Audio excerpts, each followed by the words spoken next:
we pay our respects and learn all about the elite special training that happened on Fraser Island during the Second World War at the Z-Force training base. Our guide for this morning's visit to this remarkable place is Jimmy Swan, ex-commandos.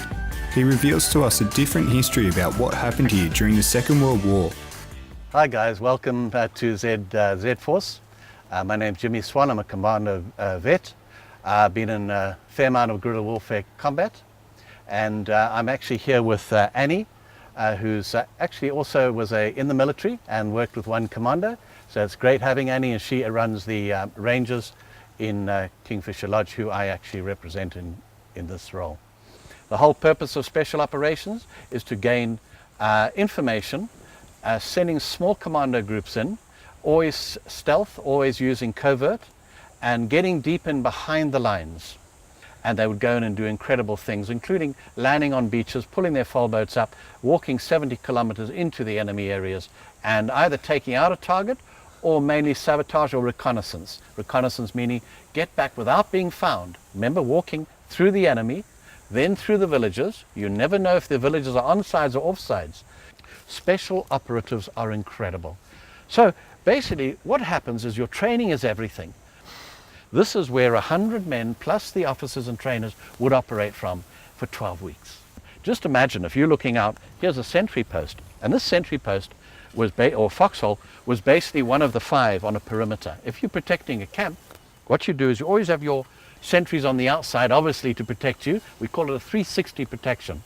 They go out in their foul boats, followed with a PT boat, which is a powered boat, and they'd go into Mary, and they'd create havoc. They'd go to the airport and do a mock hit on the airstrip. They'd do a mock hit on the mill. All this is practicing. Remember, it's all with rowboats, huh? These were 18-year-olds, younger than you guys. Amazing. They were just about to go there and protect their country at that age. You know, they'd just left school, or not quite. There were some of those naughty ones like Lloyd Campbell, who of course was 16 when he went into ops. So he was 18 when he got here, but he was tough now. He had done some killing on his own. He had been on missions that make your eyes water. Of course, he knew that from here he was going to go out. So at 18 years old, they were operational. Their officers, their leaders were only 24. 24. You know, I mean, it's amazing. So that's what it's all about, guys. But this is what this base camp had. And all the tents would be on the extremities. So tents on the outside, we again, remember what I told you? 360-degree protection. And then your officers and all your messes and everything on the inside. Yep. Okay? And that's, you got your nucleus and you got your protection. So who gets shot first? Your trooper. C'est la vie. Okay? That's what I was, a knucklehead. So always on the extremities. So if we're sleeping, we make sure the sentry would be on guard. Now remember, also in special ops, because you're small numbers, you didn't necessarily have what we call sentry ops.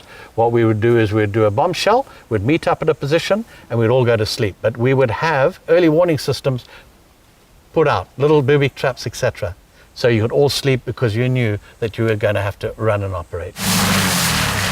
Right here we're at the relief map. The relief map is actually, we believe, a map of the local area, and this is where the guys would stand and they would plan their attacks. I'd like to now ask you to please listen in while we go into our ode. They shall not grow old as we are left grow old. Age shall not weary them, nor the years condemn. At the going down of the sun, in the morning we will remember them, lest we forget.